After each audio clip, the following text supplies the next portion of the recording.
কেন ব্যবসা করব? ব্যবসা করা মানে শুধু অর্থ উপার্জনের উপায় নয়, বরং স্বাধীনতা, সৃজনশীলতা ও নিজের স্বপ্নকে বাস্তবে রূপ দেওয়ার পথ।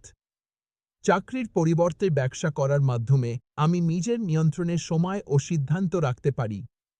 নিজের প্যাশন অনুযায়ী কাজ করতে পারা একটি বড় সুবিধা, যা অনেক সময় চাকরিতে সম্ভব হয় না।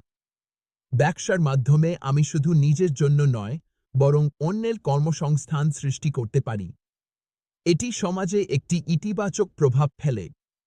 তাছাড়া ব্যবসায় ঝুঁকি থাকলেও সঠিক পরিকল্পনা ও পরিশ্রমের মাধ্যমে বড় সাফল্য অর্জন সম্ভব। ব্যবসা আমার জন্য একটি শেখার সুযোগও। এর মাধ্যমে আর্থিক সচেতনতা, নেতৃত্বদানের ক্ষমতা এবং সমস্যা সমাধানের দক্ষতা গড়ে ওঠে। প্রযুক্তি ও উদ্ভাবন ব্যবহারের মাধ্যমে নতুন কিছু তৈরি করার সুযোগ থাকে, যা আমাকে অনুপ্রাণিত করে। সবচেয়ে বড় কথা, ব্যবসা আমাকে নিজের ভবিষ্যৎ গড়ার পূর্ণ স্বাধীনতা দেয়। এই স্বাধীনতা ও সম্ভাবনাই আমাকে ব্যবসা করার প্রতি আগ্রহী করে তোলে।